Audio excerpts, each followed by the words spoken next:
Hello बच्चों। तो आज एक नया सब्जेक्ट की शुरुआत, फार्मास्यूटिकल ऑर्गेनिक केमिस्ट्री, है ना। देखो माइक्रोबायोलॉजी ऑलरेडी हमने स्टार्ट कर दिया है। आज दूसरा सब्जेक्ट। देखो टोटल 4 सब्जेक्ट हैं आपके थर्ड सेमेस्टर में। बी फॉर्म थर्ड सेमेस्टर में टोटल 4 सब्जेक्ट हैं, जिसमें से एक मैंने ऑलरेडी स्टार्ट कर दिया, दूसरा ये, 1-2 दिन में तीसरा, फिर चौथा, इसी तरीके से सीक्वेंस बन जाएगा। और उम्मीद करते हैं कि सेशन स्टार्ट होने के पहले हम लोग 1 यूनिट से ज्यादा खत्म कर चुके होंगे। ओके चलो भाई। तो B pharm third semester paper का कोड क्या है? Subject code BP301 T for theory. Unit 1 का लेक्चर नंबर 1 पढ़ेंगे। क्या टॉपिक का नाम है? Benzene and it's derivative. आज के लेक्चर में हम लोग क्या पढ़ने वाले हैं? स्ट्रक्चर ऑफ बेंजीन या इंट्रोडक्शन ऑफ बेंजीन। किसके माध्यम से? केकुले स्ट्रक्चर के माध्यम से, क्योंकि सबसे बेहतरीन तरीके से उस टाइम पे अगर किसी ने यह स्ट्रक्चर एक्सप्लेन किया था, कह सकते हो सबसे पहली बार, तो केकुले ने किया था। और बड़ी एडवेंचरस जर्नी रही है किसकी? केकुले की। मीन्स ये बेंजीन की जो रिंग आई है ये बड़ी इंटरेस्टिंग वे में आई है। मतलब सुनोगे तो एक स्टोरी है, और कहते हैं ना सपने कभी कभी साकार हो जाते हैं, तो वही चीज यहां पे हुई है। सब्जेक्ट का नाम है आपके फार्मास्यूटिकल ऑर्गेनिक केमिस्ट्री सेकंड। ठीक, तो चलो शुरू करते हैं हम। ये पहली यूनिट का सिलेबस है। पहली यूनिट का सिलेबस है, हम इसमें देखेंगे structure of benzene. Structure of benzene और उस स्ट्रक्चर के एनालिटिकल एविडेंस और सिंथेटिक एविडेंस के बारे में बात करेंगे। राइट, उसके बाद हम पहुंचेंगे कहां पे? फिर उसके डेरिवेटिव स्ट्रक्चर ऑफ के बारे में बात करेंगे। मतलब जो उसके डेरिवेटिव्स हैं, जो उससे डिराइव हुए हैं। उसके बाद ऑर्बिटल पिक्चर, रेजोनेंस देखेंगे हम लोग, एरोमेटिक कैरेक्टरिस्टिक और हैकल्स रूल। इस तरीके से ये टॉपिक हमारा सेकंड लेक्चर में, ऑलमोस्ट सेकंड या थर्ड लेक्चर में खत्म हो जाएगा। ओके चलो भाई स्टार्ट करते हैं आज का लेक्चर। तो पहले शुरू करते हैं बेंजीन। देखो काफी कुछ डिटेल हमको पता है बेंजीन के बारे में। जब कभी बेंजीन की बात आती तो हमारे दिमाग में सिर्फ एक चीज आती है, लाइक दिस, है ना, कि भाई ये बेंजीन है। और ज्यादा अगर करना चाहो तो क्या कर सकते हो? ये बेंजीन है, ठीक है,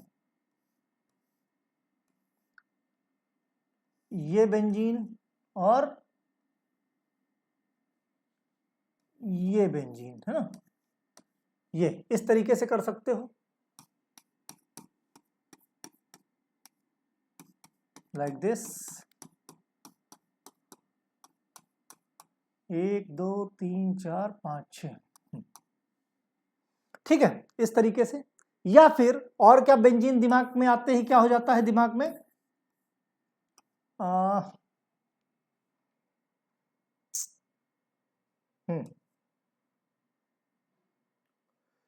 ये लाइक दिस है। ये 3 तरीके से बेंजीन हमको समझ में आता है जब भी बेंजीन। लेकिन शुरुआती दिनों में, स्टार्टिंग में, है ना, जब बेंजीन की डिस्कवरी नहीं हुई थी, बेंजीन का इन्वेंशन नहीं हुआ था, उस समय इस तरह का डायग्राम देना, इस तरह का स्ट्रक्चर देना अपने आप में बहुत बड़ी बात थी। मींस नहीं दे सकते थे जब जानकारी ही नहीं है।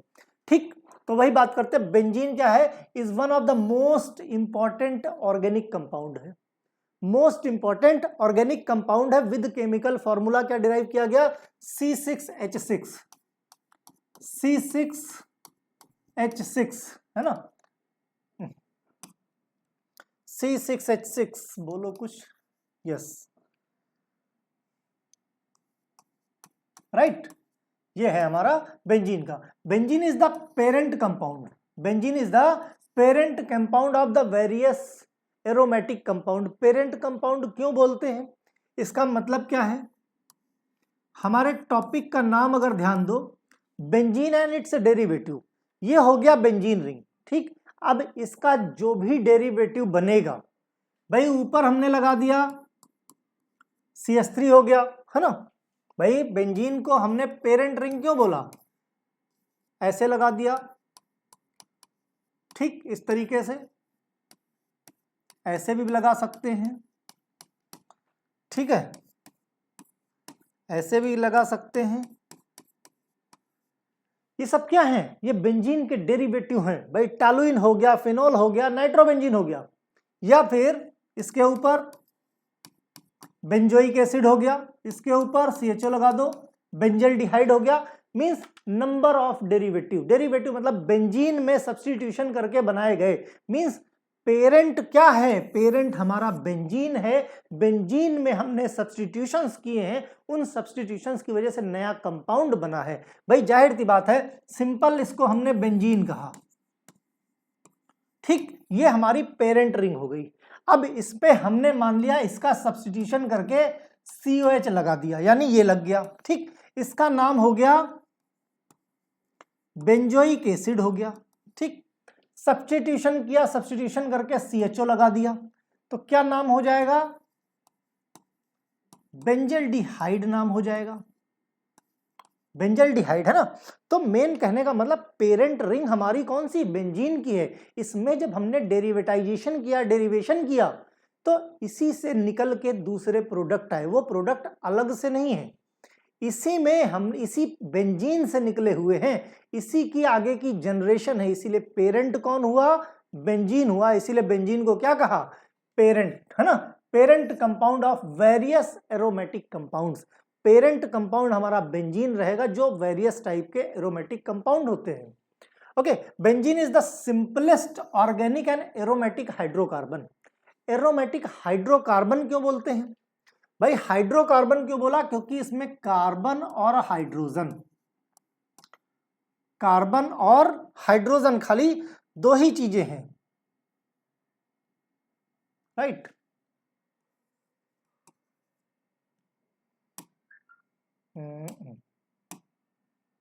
तो इसमें कार्बन और हाइड्रोजन, हाइड्रोजन से हो गया हाइड्रो और कार्बन से हो गया कार्बन। तो हाइड्रोकार्बन क्या हुए? जिसमें सिर्फ हाइड्रोजन और कार्बन होते हैं, उनको हम बोलते हैं हाइड्रोकार्बन, ठीक है। ऑर्गेनिक कंपाउंड तो हमारा हाई है। कोई भी कंपाउंड जिसमें कार्बन, हाइड्रोजन, ऑक्सीजन हो जाए, वो क्या हो गए? हमारे ऑर्गेनिक कंपाउंड हो गए। ऑर्गेनिक कंपाउंड क्या बोलोगे? कहीं पे भी अगर आपको CHO मिल जाए, इट मींस वो ऑर्गेनिक कंपाउंड। बात समझे? Benzene is the naturally occurring substance. कहां से मिलते हैं? जंगलों में आग लग जाती है, कार का AC चला के रखते हो, राइट, वॉल्केनो, कहीं भी ज्वालामुखी फटते हैं, तो इन सब जगहों से क्या है? बहुत ह्यूज अमाउंट में बेंजीन गैस निकलती है, means naturally occurring. Okay, and present in the many plants, animal, but benzene is also the major industrial chemical made from coal and oil. जो coal industry and oil industries हैं, जो refineries हैं, वहां पे benzene gas बहुत ज्यादा मात्रा में इवॉल्व होती है। मींस अगर कहा जाए मेजर प्रोडक्शन, तो मेजर प्रोडक्शन कोल की, जहां पे माइनिंग वगैरह होती है, राइट, ऑयल की रिफाइनरीज हैं, वहां पे बेंजीन ज्यादा अमाउंट में होती है ना। फिर as a pure chemical benzene is the clear. अगर हम प्योर बेंजीन की बात करें, प्योर बेंजीन क्या होगा? C6H6, complete pure. तो वो कैसा दिखेगा? कैसा दिखेगा? कलरलेस रहेगा। लिक्विड कैसा रहेगा? कलरलेस रहेगा, ठीक, और क्लियर रहेगा, क्लियर कलरलेस। स्मेल कैसी रहेगी? नाम क्या है? Aromatic compound. एरोमेटिक कंपाउंड जितने होते हैं उसमें उनका नाम क्यों होता है एरोमेटिक? एरोमा से। इससे एरोमेटिक मींस एरोमा। एरोमा मतलब स्मेल। जिनमें बहुत बढ़िया स्मेल, सुगंध होती, वो होते हैं एरोमेटिक कंपाउंड, एरोमा से डिराइव हुए हैं। तो ऑब्वियसली बेंजीन क्या है? एरोमेटिक कंपाउंड है और शुद्ध है। इसका मतलब इसकी जो स्मेल होगी वो बहुत ही प्लीजेंट स्मेल होती है, प्लीजेंट स्मेल होती है, गैसोलीन लाइक ऑर्डर होती है। नो, बट इसके साइड इफेक्ट क्या? कार्सिनोजेनिक होती है। यही एक वजह है, जब कहीं पे कार वगैरह पार्किंग की जाती है ना, कहीं पार्क, कहीं आप गए, कहीं पार्क किए, तो कहते हैं जब वापस से आप और गाड़ी स्टार्ट करो तो थोड़ी देर के लिए शीशे नीचे कर देने चाहिए, ताकि बेंजीन गैस बाहर निकल जाए। क्योंकि वो बेंजीन गैस कैसी हो सकती है? कार्सिनोजेनिक हो सकती है। कैसी? कार्सिनोजेनिक हो सकती है, ठीक है। ये कंपोनेंट है किसका? गैसोलीन का है। गैसोलीन के आइसोलेशन से हम बेंजीन निकाल सकते हैं। प्रोडक्शन ऑफ ड्रग, ड्रग के प्रोडक्शन में प्लास्टिक इंडस्ट्री में, सिंथेटिक रबर जहां पे बनते हैं, बहुत सारी डाइज, इन सब जगह पे बेंजीन का इस्तेमाल किया जाता है। ठीक है, ओके। अब डिस्कवरी ऑफ बेंजीन के बारे में बात करते हैं, बड़ी इंटरेस्टिंग सी है ना। बहुत सारी डिटेल बेंजीन के बारे में पता करेंगे हम आगे, स्टेप बाय स्टेप चलेंगे। डिस्कवरी कैसे हुई, तो भाई सबसे पहले the word benzene derive the historically from the gum benzoin. आपने पढ़ा होगा बेंजोइन, बेंजोइन को जैसे किसको बोलते हैं, जैसे लोबान, लोबान सुना है ना, लोबान है ना, फार्माकोग्नोसी में गम बेंजोइन आपने देखा होगा। समटाइम्स कॉल्ड द बेंजामिन, कुछ लोग उसी को बेंजामिन भी बोलते हैं, और बेंजीन जो नाम है वो वहीं से आया है। एक्चुअली इसको हम एरीन्स भी बोलते हैं, बेंजीन को एरीन्स भी बोलते हैं, बट बेंजीन नाम कहां से आया, बेंजामिन से। तो gum benzoin was known as aromatic resin. क्या होता है, एरोमेटिक रेजिन होता है। ठीक है, और जो उस वक्त के साइंटिस्ट थे माइकल फेराडे, माइकल फेराडे ये इंग्लिश साइंटिस्ट थे, इन्होंने सबसे पहली बार बेंजीन को की डिस्कवरी करी थी। कहां से, इल्यूमिनेटिंग गैस से, इल्यूमिनेटिंग गैस से, है ना, जो चमकीली मींस शाइनिंग से। कब किया था, 1825 में। और नाम उस समय बेंजीन नाम नहीं दिया था, उस समय जो नाम दिया था बाइकार्ब्यूरेट ऑफ हाइड्रोजन, बाइकार्ब्यूरेट ऑफ हाइड्रोजन नाम दिया था माइकल फेराडे ने। किसका, बेंजीन का ही। तो बेंजीन का प्रीवियस नाम अगर कोई पूछ ले तो उसका नाम क्या होगा, बाइकार्ब्यूरेट ऑफ हाइड्रोजन। और ये नाम किसने दिया था, ये नाम माइकल फेराडे ने दिया था, right. Name benzene was given by the German chemist Eilhard Mitscherlich 1833 में इन्होंने बेंजीन का प्रोडक्शन किया था, और बेंजीन नाम दिया था। इन्होंने बेंजीन का प्रोडक्शन किया था बेंजोइक एसिड से। किससे, इन्होंने डिस्टिलेशन से बेंजीन, डिस्टिलेशन से निकाला था किसके, लाइम और बेंजोइक एसिड का डिस्टिलेशन किया, वहां से उन्होंने बेंजीन निकाला और नाम क्या रख दिया, बेंजीन। तो नाम बेंजीन किसने रखा भाई, जर्मन केमिस्ट जो थे इलार्ड मिट्सचेरिस, है ना। कब दिया था, 1833 में दिया था। ओके, चलो भाई ये बात हो गई। अब डिस्कवरी ऑफ बेंजीन, तो भाई इन्होंने नाम वाम तो दे दिया, ठीक, लेकिन बेंजीन का स्ट्रक्चर कैसा दिखता है ये जानकारी नहीं थी किसी के पास। ये जानकारी नहीं थी कि बेंजीन का स्ट्रक्चर कैसे दिखता है। तो फिर उस वक्त के महान साइंटिस्ट थे, कौन, केकुले। केकुले ने साइक्लिक स्ट्रक्चर दिया था बेंजीन का, जो कि उस वक्त साइक्लिक स्ट्रक्चर एक अपने आप में मिस्ट्री था। अंटिल 1865 मींस माइकल फेराडे ने बाइकार्ब्यूरेट ऑफ हाइड्रोजन दे दिया, है ना। फिर 1833 में जर्मन साइंटिस्ट ने बेंजीन नाम दे दिया, बाय द डिस्टिलेशन बेंजीन निकाला, बट उसका स्ट्रक्चर साइक्लिक होता है ये किसी को जानकारी नहीं थी। तो इसका जो बीड़ा उठाया, जो बहुत सारे साइंटिस्ट एक साथ रिसर्च करते हैं, है ना, तो उसमें से एक साइंटिस्ट थे अगस्त कैलकुले। अगस्त कैलकुले ने भी जो है बहुत रिसर्च कर डाली, एग्जैक्टली बेंजीन का स्ट्रक्चर पता नहीं चल पा रहा था, है ना। तो हुआ क्या कि करते करते काम ये इतना थक गए, होता है ना जैसे एग्जाम टाइम पे क्या होता है कि जैसे केमिस्ट्री के स्ट्रक्चर पढ़ रहे हो और स्ट्रक्चर याद नहीं हो रहा है, तो रात भर पता लगाए और अर्ली मॉर्निंग नींद आ गई। नींद भी जब आती है तो ध्यान करो सपने में वो स्ट्रक्चर आप बनाना शुरू कर देते हो, और कई बार ऐसा होता है कि वो स्ट्रक्चर बन जाता है। मींस नहीं तो कुछ एक आइडिया आता है कि हम अगर इस तरीके से कोशिश करें तो शायद ज्यादा अच्छे से बना ले। वही हुआ किसके साथ, अगस्टस कैलकुले के साथ। ये बेंजीन रिंग का स्ट्रक्चर बना रहे थे, और स्ट्रक्चर साइक्लिक होगा लेकिन कैसा होगा ये समझ नहीं आ रहा था, बना नहीं पा रहे थे। तो होता गया क्या, एक स्टेज आती है कि इंसान टायर्ड हो जाता है लंबे समय तक, मतलब कई सालों की मेहनत, और वो स्ट्रक्चर नहीं दे पा रहे थे। हम आप क्या है, 1 घंटे मेहनत करें, अगर कोई स्ट्रक्चर नहीं याद होता तो छोड़ दो। लेकिन वहां पे साइंटिस्ट थे, दसियों साल उन्होंने एक्सपेरिमेंट किए, और फिर होते होते क्या है, एक दिन थक गए एकदम कि मतलब अब नहीं होगा। और थकते थकते क्या, इनको नींद आ गई। ये कौन है, प्रोफेसर अगस्टस कैलकुले। इनको नींद आ गई। नींद आई तो इन्होंने को एक सपना आया, क्योंकि ये उसी स्ट्रक्चर की रिंग में ही घूमे थे। सपना आया, और उस सपने में इन्होंने क्या देखा, उसी देखो कुर्सी मेज पे ही बैठे, वहीं जो है काम करते करते इनको नींद आ गई।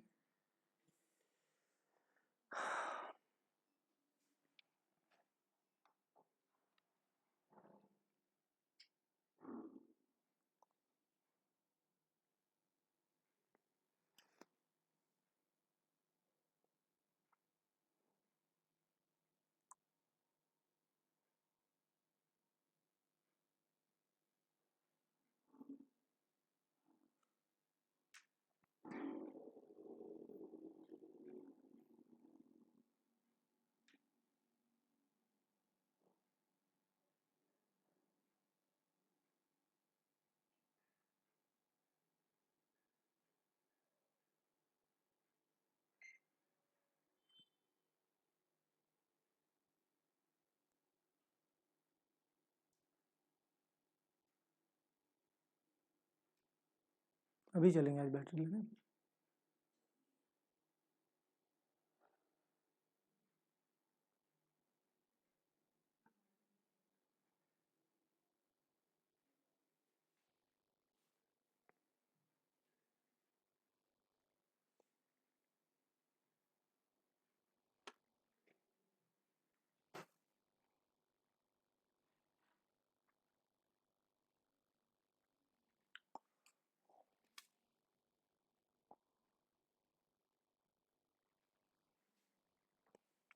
तो भाई यूजुअली लाइट चली जाती है, थोड़ा सा अंधेरा हो जाता है, तो एडजस्ट करना। तो मैं क्या बता रहा था कि जो केकुले थे, इनको काम करके करते इतनी टायर्डनेस हो गई कि इनको नींद आ गई, और उस नींद में इन्होंने क्या देखा कि एक स्नेक है। क्या है? एक स्नेक है, वो अपनी पूंछ को खा रहा है। ये स्नेक है, वो अपनी पूंछ को खाए जा रहा है ना। जो स्नेक इन्होंने देखा, वो स्नेक और कुछ नहीं, अपनी ही पूंछ को खा रहा था। ठीक, कुछ ही देर के लिए नींद आई, लेकिन इनकी प्रॉब्लम सॉल्व हो गई। एक स्नेक अपनी पूंछ को देखो खा रहा है, तो इनके दिमाग में अचानक सडन आइडिया आया, कहीं ऐसी ही तो बेंजीन रिंग नहीं होती है, ऐसी ही तो बेंजीन रिंग नहीं होती है साइक्लिक फॉर्म में, है ना। तो यहीं से साइक्लिक स्ट्रक्चर निकल के आया बेंजीन का, सपने से, है ना। तो सपना समझ में आया कि नहीं? तो सपना जो है कितनी बड़ी चीज हो गई। तो इन्होंने क्या दिया, देखो ये देखो, इस तरीके से इनके दिमाग में तुरंत इमेजिनेशन, चूंकि काम कर ही रहे थे, तो उसी वक्त उन्होंने दिमाग में स्ट्रक्चर आया कि कुछ इस तरीके से इसका स्ट्रक्चर होगा। किसका?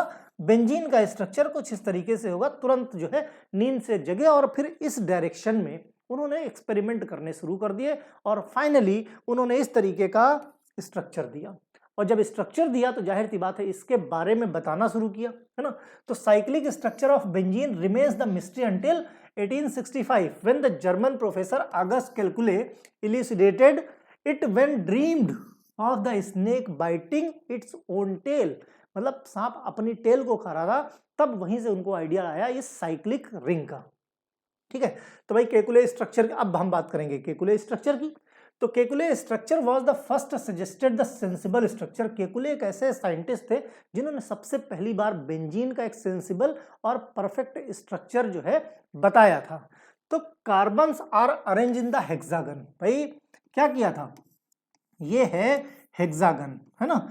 ये सब कार्बन है, ये कार्बन, ये कार्बन, ये कार्बन, ये कार्बन, ये कार्बन, ये कार्बन। तो 6 कार्बन हेक्सागन में अरेंज्ड है, ऐसा इन्होंने बताया। The carbons are arrange in hexagon. ठीक, इतनी बात हो गई। फिर इन्होंने क्या सजेस्ट किया? Suggested alternating double bond. Alternate मतलब एक सिंगल बॉन्ड, एक डबल बॉन्ड, एक सिंगल बॉन्ड, एक डबल बॉन्ड, एक सिंगल बॉन्ड, एक डबल बॉन्ड। तो अल्टरनेट सिंगल डबल बॉन्ड हो गए। यहां तक बात सब क्लियर हो गई। Alternate double and single bond हो गए बिटवीन देम, है ना। किसके किसके बीच में? बिटवीन कार्बन कार्बन के। Each carbon atom has a hydrogen attach to it. जितने कार्बन एटम हैं सब पे एक एक हाइड्रोजन अटैच्ड है, सब पर एक एक हाइड्रोजन अटैच है। तो ऐसा केकुले स्ट्रक्चर में बताया गया। ठीक, लाइक दिस, सभी कार्बन पे एक एक हाइड्रोजन अटैच्ड है, सभी पे। इस तरह बना सकते हो, इस तरह से भी बना सकते हो अल्टरनेट बॉन्ड। ओके, फिर Kekule explain that the equilibrium exist in 2 form. बाद में केकुले ने बताया कि बेंजीन की जो रिंग है ये 2 फॉर्म में है। क्या है? 2 फॉर्म में एग्जिस्ट होती है, और दोनों फॉर्म एक दूसरे के इक्वल है। मींस यहां पे देखो बॉन्ड, ये अल्टरनेट ऐसे भी हो सकता है, मींस 2 तरीके से हो सकता है ना भाई। केवल पोजीशन चेंज कर दो, यहां पे डबल बॉन्ड यहां है। ठीक, हमने क्या किया? पहले यहां शुरू किया, ये double single double single double, इस तरीके से भी तो कर सकते हैं। तो क्या हुआ? दोनों अलग अलग हो गए, लेकिन दोनों कैसे हैं? इक्विलिब्रियम में है, दोनों एक ही तरह के स्ट्रक्चर है। इनका कहने का मतलब था दोनों तरीके के स्ट्रक्चर सही है, 2 फॉर्म में एग्जिस्ट करता है ये बेंजीन। उस वक्त रेजोनेंस स्ट्रक्चर नहीं बता पाए थे, तो बताया कि ये 2 फॉर्म में है। लेकिन अगर हम बात करें आइसोलेशन की, आइसोलेशन पॉसिबल नहीं है। आइसोलेशन अगर करना चाहें कि हम इसका आइसोलेशन कर लें, तो ये आइसोलेशन नहीं हो सकता, राइट। होगा ये दोनों फॉर्म में ही। तो ऐसा केकुले ने बताया भाई। अब इनके स्ट्रक्चर में कुछ समस्या थी। समस्या क्या थी? वो समस्या जो ये एक्सप्लेन नहीं कर पाए। क्या नहीं एक्सप्लेन कर पाए? Problem with the Kekule structure. ये भी क्वेश्चन पूछ लिया जाता है। तो Kekule structure has a problem with the chemistry. इसकी केमिस्ट्री में प्रॉब्लम थी जो नहीं समझा पाए वो, बिकॉज 3 डबल बॉन्ड। भाई कितने डबल बॉन्ड? 3 डबल बॉन्ड, है ना, 1 2 3 double bond. You might the expect benzene have reaction like ethene. अब देखो ध्यान से, उस वक्त हमें एरोमेटिक की सारी प्रॉपर्टीज जानकारी नहीं थी। हमें जानकारी किसकी थी? एलिफैटिक अनसैचुरेटेड कार्बन की थी। मींस हमें उस वक्त जानकारी इस पे रिसर्च हो चुकी थी, कार्बन कार्बन पे, ये चाहे जितनी लंबी चेन हो, हमें इस डबल बॉन्ड की प्रॉपर्टी क्लियर थी। इन्होंने क्या किया? यही डबल बॉन्ड का भाई इन्होंने जब ये पता लगा लिया अल्टरनेट डबल बॉन्ड है, यानी हाईली अनसैचुरेटेड होती है बेंजीन रिंग, हाईली अनसैचुरेटेड होती है। और बनती कैसे है? केकुले ने ही बताया था कि ये जो रिंग है भाई, यहाँ पे जो ये स्नेक है, स्नेक बाइट, तो इन्होंने कैसे बताया? इन्होंने बताया कि जो पहला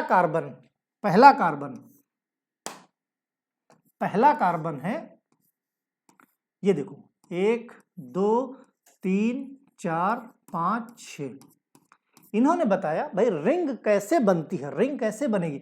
जब पहला नंबर का कार्बन छठे नंबर के कार्बन से जुड़ता है तब जाके रिंग बनती है, ऐसा केकुले ने बताया था। उसके बाद स्ट्रक्चर चालू किया था। ठीक है, तो यहां पे समस्या क्या थी कि उनको aliphatic unsaturated carbon carbon double bond और ट्रिपल बॉन्ड की प्रॉपर्टी का जानकारी थी। उन्होंने वही केमिस्ट्री इधर एप्लीकेबल कर दी कि भाई यहां पे भी डबल बॉन्ड उसी तरह काम करेंगे, यहां पे भी डबल बॉन्ड काम करेंगे। तो ये जस्टिफिकेशन वो नहीं दे पाए। क्यों? क्योंकि यहां पे अनसैचुरेशन अलग है, यहां पे अनसैचुरेशन अलग है। यहां पे अनसैचुरेशन बहुत स्टेबल है, यहां पे अनसैचुरेशन स्टेबल नहीं है। राइट। दूसरा, ये जो अनसैचुरेशन है ये एडिशन रिएक्शन देता है, यहां पे बहुत रेयर एडिशन रिएक्शन देता है। ये अनसैचुरेशन सब्स्टिट्यूशन रिएक्शन देता है। एलिफैटिक में कहीं भी आप चले जाओ, एलिफैटिक में चाहे ट्रिपल बॉन्ड के साथ जाओ, चाहे डबल बॉन्ड के साथ जाओ, चाहे जहां, एलिफैटिक में जब भी बॉन्ड अनसैचुरेशन की होगी तो अनसैचुरेशन में सबसे पहले एडिशन रिएक्शन देती है, बहुत आराम से। भाई ये एक ब्रेक होता है और एक एटम इधर एक एटम इधर रिएक्शन करके ऐड हो जाता है। बट बेंजीन रिंग हमारी एडिशन की जगह सब्स्टिट्यूशन रिएक्शन देती है। इसको जस्टिफाई केकुले नहीं कर पाए। Because of the 3 double bond, you might expect the benzene have reaction like ethene, जैसे हमारा ये डबल बॉन्ड था। और इथीन क्या करता है? ये एडिशन रिएक्शन देता है, एडिशन रिएक्शन देता है। Which one of the 2 bond joining the carbon atom breaks? भाई कैसे होता है? ये डबल बॉन्ड है, मान लिया इसकी रिएक्शन हमने Cl2 के साथ करा दी, ये बॉन्ड ब्रेक हो जाएगा। ये बॉन्ड ब्रेक होगा, जैसे ब्रेक होगा तो Cl2 में एक Cl इस पे लग जाएगा, एक Cl इस पे लग जाएगा, हो गया एडिशन रिएक्शन। बट इसी Cl2 की रिएक्शन जब यहां पे कराओगे तो सब्स्टिट्यूशन रिएक्शन होगा। ये फर्क था और इस फर्क को केकुले बता नहीं पाए, ये प्रॉब्लम हुई, है ना। Electron are used bond with the additional atom, है ना, दोनों के साथ। Benzene are rarely does this, जबकि बेंजीन बहुत रेयर एडिशन रिएक्शन देती है। Instead usually undergo the substitution reaction. यहां पे बेंजीन क्या है? हमेशा सब्स्टिट्यूशन रिएक्शन देती है। भाई यहां पे सब जगह हाइड्रोजन लगा है, सब जगह हाइड्रोजन लगा है। तो अगर आप यहां पे Br2 से रिएक्शन कराते हो तो यूजुअली अगर एडिशन रिएक्शन होता तो ये बॉन्ड यहां पे ब्रेक होता और एक Br यहां पे और एक Br यहां पे लग जाता। बट एक्चुअली ऐसा नहीं होता है ना। यहां पे देखो एडिशन रिएक्शन, यहां पे ये देखो ये बेंजीन रिंग है, हमने Br2 के साथ रिएक्शन कराई। अगर Br2 के साथ कराई और यूजुअली अगर एडिशन रिएक्शन होती तो क्या होता? ये बॉन्ड यहां से ब्रेक हो जाता। जब ब्रेक होता तो एक Br यहां लगता और एक Br यहां लगता, लाइक दिस, ये एडिशन रिएक्शन। बट हमारा ये तो देता है सब्स्टिट्यूशन रिएक्शन।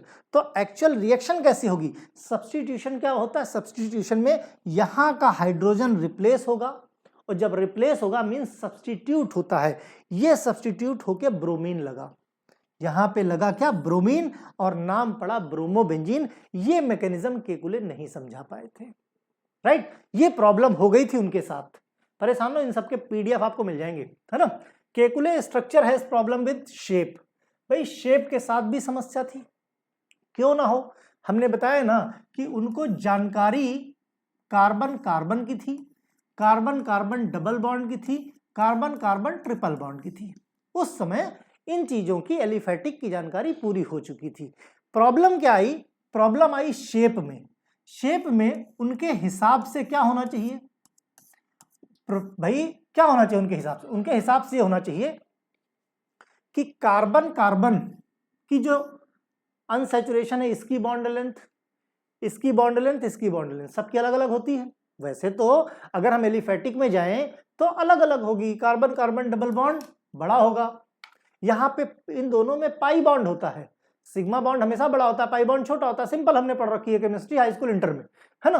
तो यहाँ पे पाई बॉन्ड है तो ये बॉन्ड छोटा होगा, उनको यही जानकारी थी। तो इसीलिए इसी के बेस पे इन्होंने जब बॉन्ड लेंथ की बात करी तो जहां जहां कार्बन कार्बन सिंगल बॉन्ड है उन्होंने बताया कि ये बॉन्ड लेंथ ज्यादा है, और जहां जहां कार्बन कार्बन डबल बॉन्ड है उन्होंने बताया ये बॉन्ड लेंथ कम है। जबकि जब एक्चुअल रिसर्च की गई बेंजीन पे तो जितने भी बॉन्ड थे सब इक्वल थे, मींस उसमें कोई फर्क नहीं था चारों तरफ के बॉन्ड में। एक्चुअली अगर बात करें तो केकुले के हिसाब से यहां पे इस कार्बन और इस कार्बन में सिंगल बॉन्ड है, इसीलिए ये बॉन्ड बड़ा है। यहां पे कार्बन कार्बन डबल बॉन्ड है, ये बॉन्ड छोटा है, तो उनके हिसाब से रिंग कुछ ऐसी होनी चाहिए। जबकि एक्चुअली रिंग क्या है, इसके जितने भी बॉन्ड हैं ये सब एकदम 100% बराबर हैं, सिंगल डबल से फर्क नहीं पड़ता। लेकिन बताया ना उनके पास ये कॉन्सेप्ट थे पुराने, और यही कॉन्सेप्ट इन्होंने बेंजीन का स्ट्रक्चर तो दे दिया लेकिन कॉन्सेप्ट यही लेके आ गए, इसीलिए प्रॉब्लम हो गई। तो इनके अकॉर्डिंग क्या थी, carbon carbon single bond, bond length कितना 1.53 एंगस्ट्रॉम। कितना? क्यों? क्योंकि कार्बन और कार्बन के बीच में जो एलिफैटिक में है 1.53 एंगस्ट्रॉम होता है, वही उन्होंने बेंजीन रिंग में एप्लीकेबल कर दिया। Carbon carbon double bond length 1.34, क्योंकि carbon carbon double bond 1.34 angstrom होती है किसमें? एलिफैटिक में, वही कॉन्सेप्ट यहां पे, राइट। बट एक्चुअली क्या है, that would mean that hexagon would be irregular. तो इनके हिसाब से अगर हम माने तो ये जो हेक्सागन बना हमारे बेंजीन का, ये इर्रेगुलर होना चाहिए। क्यों? क्योंकि अल्टरनेट डबल सिंगल बॉन्ड, एक बॉन्ड बड़ा एक बॉन्ड छोटा, एक बॉन्ड बड़ा एक बॉन्ड छोटा, तो हेक्सागन कैसा बनेगा? इस तरीके से। और ये कैसा है? इर्रेगुलर है। 3 बड़े बॉन्ड बनेंगे, 3 शॉर्ट बॉन्ड बनेंगे according to Kekule, but actually ऐसा होता नहीं है ना, अल्टरनेटिंग शॉर्टर, ये इनका कहना है। बट एक्चुअली जब देखा गया तो जो बॉन्ड थे उनकी जितने भी बॉन्ड थे उन सब की लेंथ पाई गई 1.39 एंगस्ट्रॉम। कितनी? 1.39 एंगस्ट्रॉम। और real benzene perfectly regular hexagon था। रेगुलर हेक्सागन कैसे था? क्योंकि सभी के सभी बॉन्ड बराबर थे, परफेक्शन था, कहीं कोई समस्या नहीं थी। लेकिन अब भाई देखो, इसमें केकुले की गलती नहीं बोली जा सकती। आज की डेट में जहां हम डबल बॉन्ड लगाना भूल जाते हैं, कहां पे लगेगा एग्जैक्ट पोजीशन, जबकि पढ़ाया गया है, पढ़ाए रटाया गया सब कुछ है, जब भूल जाते तो वहां पे तो केकुले को तो कोई आइडिया ही नहीं था। तो जाहिर सी बात है जो रिसर्च की उन्होंने अपना भाई रिंग ढूंढ ली। अब रिंग में जहां डबल बॉन्ड आया तो जो एग्जिस्टिंग थ्योरी थी डबल बॉन्ड की वही उन्होंने अप्लाई कर दी। तो गलती उनकी नहीं कही जाती। तो जो भी रिसर्च होती, जब आगे आगे एडवांसमेंट हुआ तो पता चली ये सारी चीजें, right. Even with the modification, Kekule structure of the benzene failed to explain unusual stability. Kekule जो है बेंजीन की स्टेबिलिटी भी साबित करने में फेल हो गए, राइट। कैसे, वो अभी हम एक्सप्लेन करेंगे। दूसरा, ortho substitution product. Ortho substitution product benzene, Kekule का कहना क्या था? केकुले का कहना था कि Kekule structure of benzene proposed give 2 possible ortho di substituted. उनका कहना था कि भाई ये एक बेंजीन रिंग हो गई, है ना, एक बेंजीन रिंग ये हो गई, 2 फॉर्म में है, 2 फॉर्म में हो गई, दोनों फॉर्म में, राइट। तो उनका कहना था कि जो भी सब्स्टिट्यूशन होगा, जो भी सब्स्टिट्यूशन होता है वो कहां पे, लाइक दिस, या तो इधर, है ना, या फिर इधर। तो कैसा हुआ? Di substituted. Based one would expect to there 1,2 di bromo, भाई ये दे दिया या ये दे दिया, है ना, डाई सब्स्टिट्यूटेड, यहां ना करके यहां पे, जबकि एक्चुअली क्या होता है, ये मोनो सब्स्टिट्यूटेड होता है। कैसा होता है, मोनो सब्स्टिट्यूटेड होता है, वो किसी भी तरीके से ऑर्थो पोजीशन पे, देखो यहां से एक्चुअली कैसा है, ये एक्स वाई, चाहे इधर से हो चाहे इधर से हो, भाई चाहे इधर से ले लो चाहे उधर से ले लो, दोनों तरफ से मोनो सब्स्टिट्यूटेड ये देता है। But actual practice only one ortho substitution product is obtained, Kekule himself. बाद में केकुले ने क्या किया, भाई एक ही तो ऑर्थो होगा, चाहे इसको ऑर्थो मान लो चाहे इसको ऑर्थो मान लो, ठीक, दो ऑर्थो नहीं हो सकते, उनका कहने का मतलब था दो ऑर्थो बनते हैं ना, 1,2 डाई ब्रोमो बेंजीन, है ना, बट ओनली वन, किसी एक में। दूसरी बात क्या, बाद में केकुले ने इसको जस्टिफाई कर दिया और उन्होंने बताया कि हाँ, इस फॉर्म में और इस फॉर्म में, मींस ये जो डबल बॉन्ड हैं ये डीलोकलाइज होते हैं। क्या बताया इन्होंने, objection saying that position of double bond is not fixed. इन्होंने बताया कि डबल बॉन्ड की पोजीशन फिक्स नहीं है, वो चेंज होती रहती है। उसके बाद से बेंजीन को इस तरीके से बनाया जाने लगा और रेजोनेंस की डिस्कवरी हुई। जब इन्हीं के टाइम पे इन्होंने अपने ही स्ट्रक्चर को जस्टिफाई करने के लिए मोनो और डाई सब्स्टिट्यूशन के बीच में जवाब देने के लिए उन्होंने क्या किया, इसके केस में उन्होंने बताया कि ये बॉन्ड की पोजीशन फिक्स नहीं है, ये अपनी पोजीशन चेंज करते हैं। तो चेंज क्यों करते हैं, चेंज करते हैं स्टेबिलिटी के लिए, और जब स्टेबिलिटी की बात आई तो रेजोनेटिंग स्ट्रक्चर आ गया। रेजोनेंस का जब हम बेंजीन का रेजोनेंस स्ट्रक्चर देखेंगे तो वहां पे डिटेल में बात कर लेंगे, राइट। अब इस बात के एनालिटिकल केकुले स्ट्रक्चर के एनालिटिकल एविडेंस देखते हैं, है ना, एनालिटिकल और आपके सिंथेटिक एविडेंस। तो पहले एनालिटिकल की बात करते हैं। जो एनालिसिस की गई, एनालिटिकल एलिमेंटल एनालिसिस की गई, उसके हिसाब से बेंजीन का जो मॉलिक्यूलर वेट, मॉलिक्यूलर फॉर्मूला निकल के आया, वो कार्बन 6 थे और हाइड्रोजन 6 थे, तो फॉर्मूला ये आ गया, ठीक। फिर डिटर्मिनेशन हो गया, बात आ गई का है कि मॉलिक्यूलर मास की। मास कैसे निकालते हो, मास स्पेक्ट्रोस्कोपी से निकालते हैं। मास कैसे निकालते हो, मास स्पेक्ट्रोस्कोपी से निकालते हैं। तो बेंजीन की जब मास स्पेक्ट्रोस्कोपी की गई तो देखो ये सबसे बड़ी वाली पीक कितने पे है, 78 पे है। कितने पे, 78 पे है। तो इससे पता चला इसका जो मॉलिक्यूलर मास है वो 78 AMU है। अब ये तो मास से पता चल गई, है ना, एलिमेंटल एनालिसिस से पता चल गया। हमने एटॉमिक वेट निकाला तो भाई क्या है, C6H6। तो कार्बन के 6 कार्बन और 1 कार्बन का एटॉमिक वेट कितना, 12, ये कितना हो गया 72। और हाइड्रोजन कितने हैं, 6 × 1 कितना हो गया 6, टोटल कितना आया 78। तो ये चीज प्रूफ हो गई कि 78 AMU ही इसका मॉलिक्यूलर वेट है, ठीक। ये क्लियर हो गया यहां से एलिमेंटल एनालिसिस से। Benzene is composed of 6 carbon और 6 हाइड्रोजन, क्लियर हो गया ये सारी चीजें एलिमेंटल एनालिसिस से। कार्बन अरेंज कैसा है, हेक्सागन में है।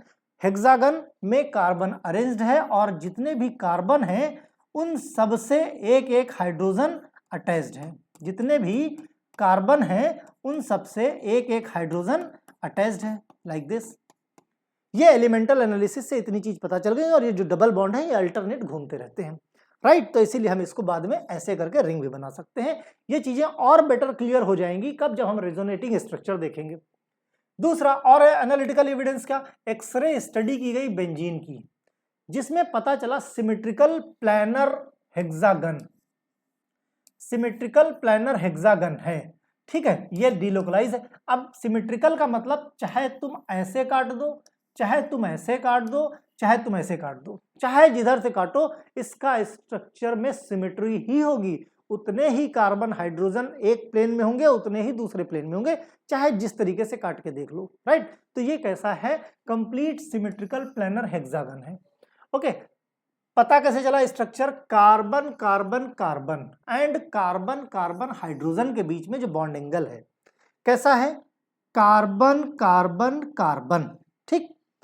कार्बन कार्बन हाइड्रोजन, ध्यान से समझो, कार्बन कार्बन कार्बन कहां पे, एक कार्बन कार्बन कार्बन, 3 कार्बन हो गए इसके, ठीक। और किसके, carbon carbon hydrogen, carbon carbon hydrogen.